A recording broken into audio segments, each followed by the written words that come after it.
Loader for Life here, bringing you guys another deck discussion.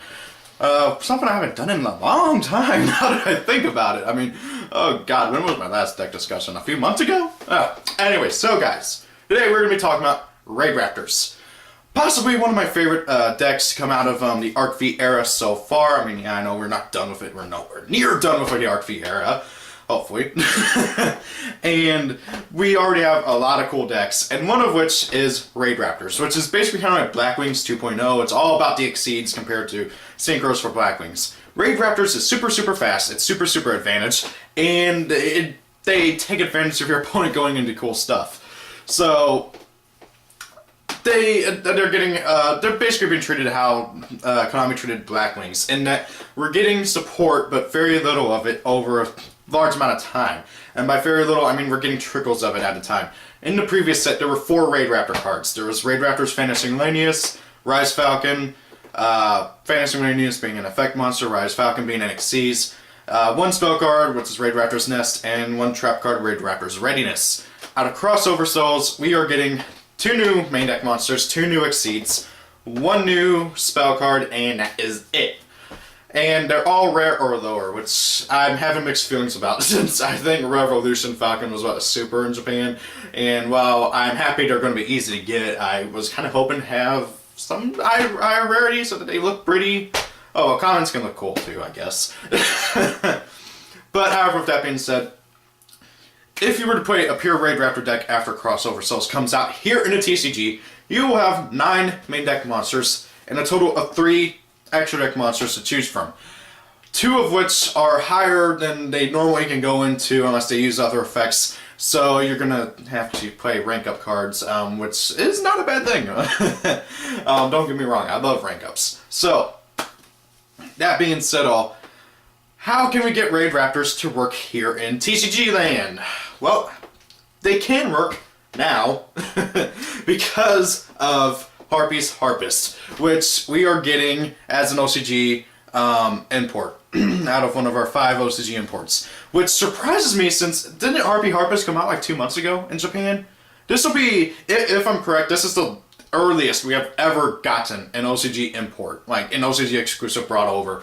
That being said though, even with that, okay, here's the reason why Harpy Harpist is integral to the deck. Whenever it's in the graveyard, it's basically Skarm, at end phase, like Skarm, for any wing beast that is, I think level 4 and 1500 or lower. Well, 2 of the main RaidRaptor cards are level 4 and 1500 or lower.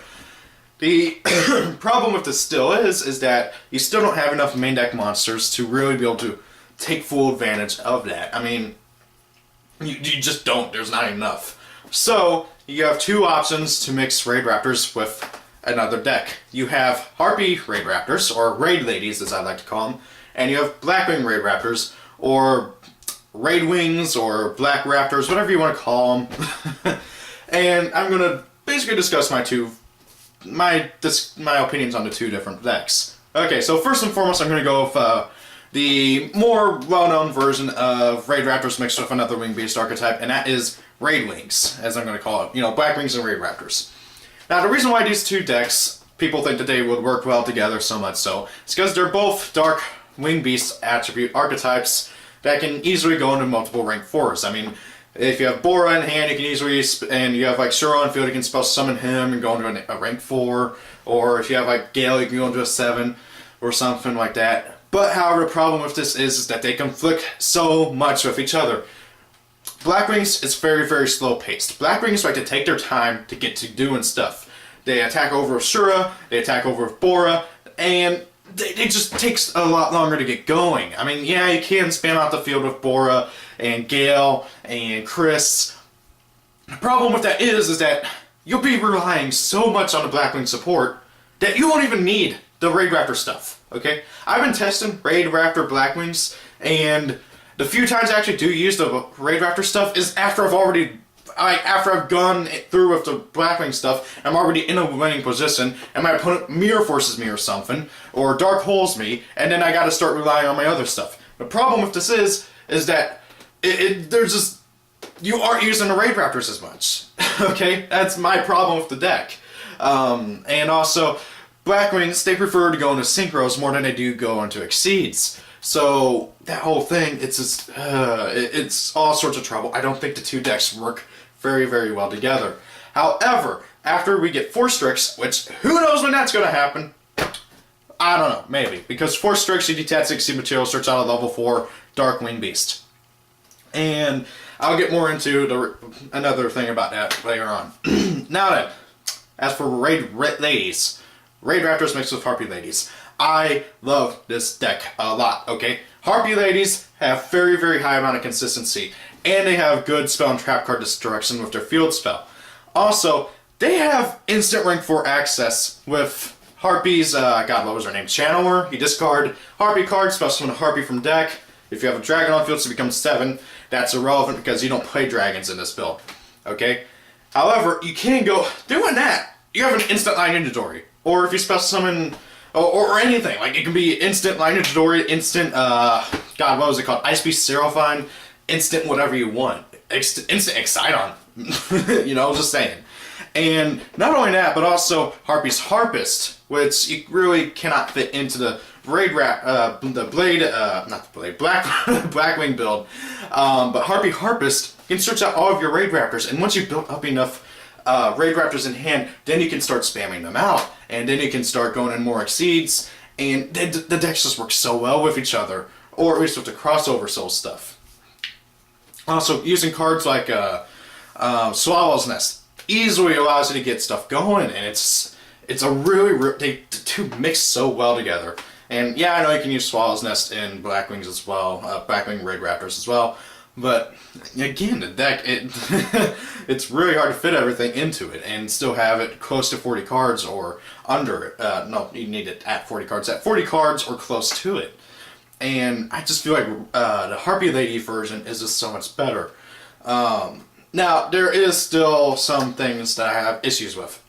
First and foremost, 2 of the RaidRaptor cards are still OCG exclusive. Them being RaidRaptor's Tribute Lanius, which I still don't get why it's called Tribute Lanius whenever it has nothing to do with tributing, and RaidRaptor's 4 Strix. Now, 4 Strix, he's a rank 4 with 500 attack, 2000 defense, needs any 2 level 4s to go into, and you can detach Exceed material, add a Dark Winged Beast monster from your level 4 Dark Winged Beast from your deck to your hand, and he gets 500 attack and defense for every Winged Beast on field, except himself.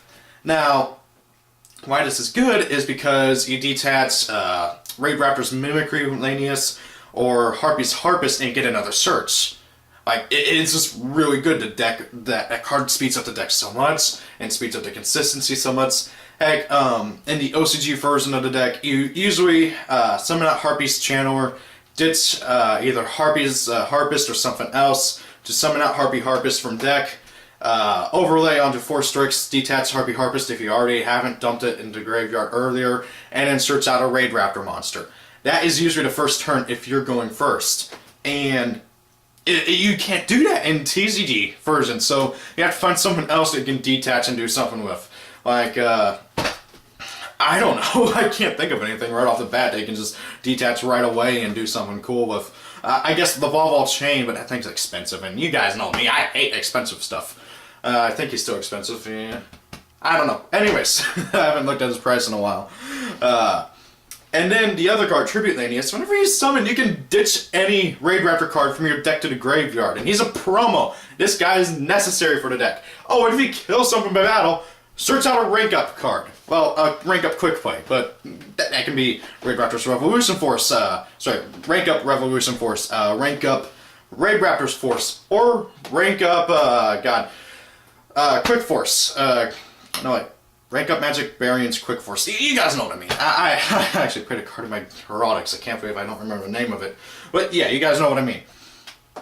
The decks, it's just, they're so good, but they need that OCG stuff. And Fuzzy Lanius and Singing Lanius, once we get the next set and those two come out along with the other RaidRaptor cards, I feel like RaidRaptors will finally be able to be their own thing. But the fact that we have to wait another set in order for that to happen is kind of sad. I mean, like, that'll be 3 sets in. Technically 4 or 5. I've lost count. Yeah, let's see. Duels Alliance, Next Challengers, Crossovers, no. Secret Secrets of Eternity was when we first got RaidRaptors. Core, yeah, okay, so that'll be 5 sets in. Technically, no, wait, no, I skipped one. Across those and in Core, so yeah. Either way, it will be 3 sets into the RaidRaptor stuff. And they'll finally be playable. And even then, I can almost guarantee you, OCG is going to get some more RaidRaptor exclusives. And, oh my god. And the fact that they might be getting pendulums, because apparently everybody in the Lancers is using pendulums, which is going to be pretty cool. So yeah, that's going to get more fun. Now, honestly though, I love RaidRaptors. And as it stands, after Crossover Souls, unless you build it very, very trap heavy, or you just build it to OTK your opponent as fast as possible, I really, really, really doubt that the deck is going to be able to do anything against the meta. Okay? While yes, Rise Falcon, Blaze Falcon, and Revolution Falcon are all great anti-meta cards, okay? Rise Falcon, gaining the attack points of the strongest monster your opponent controls, and being able to attack over all of their special summon monsters. Blaze Falcon being able to blow up everything on your opponent's monster side of the field that's special summon, doing 500 damage per each, and then being able to attack directly and blow up another card. Revolution Falcon having his focus source effect, his attack everything your opponent controls effect, and his effect to reduce everything your opponent controls down to 0 whenever he battles it, provided it's all special summon monsters and everything.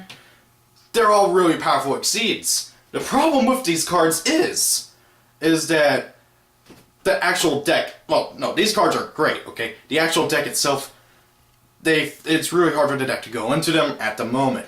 And honestly, you're currently how the meta is. I mean, if you're doing against Burning Blitz, everything's going to be in defense on your turn.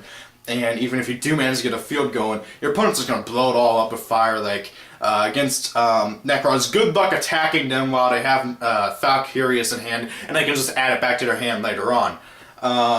Queefort, Skill Drain and Recreate, although Recreate doesn't really care about Exceeds, so yeah, whatever. And then trying to think of what was the... Oh yeah, Tower Knights. The only time they special summon is whenever it's Trevor. Or rather, so I say, the only time they have a special summon monster on their field during your opponent's turn is Trevor or Deltaros or whatever else they need to go into. But most of the time it's Trevor, and whenever he's summoned, goodbye everything you control. And 1 card in your hand while at it. And then say hello to 5 back row. With that all being said though, I think RaidRaptors are going to be a very, very potent deck. They're going to be very, very powerful later on. They're going to be a very good rank 4 spam deck, and possibly even rank 6 since they do have a level 6 in the anime. And I cannot wait to see what Konami does with the deck.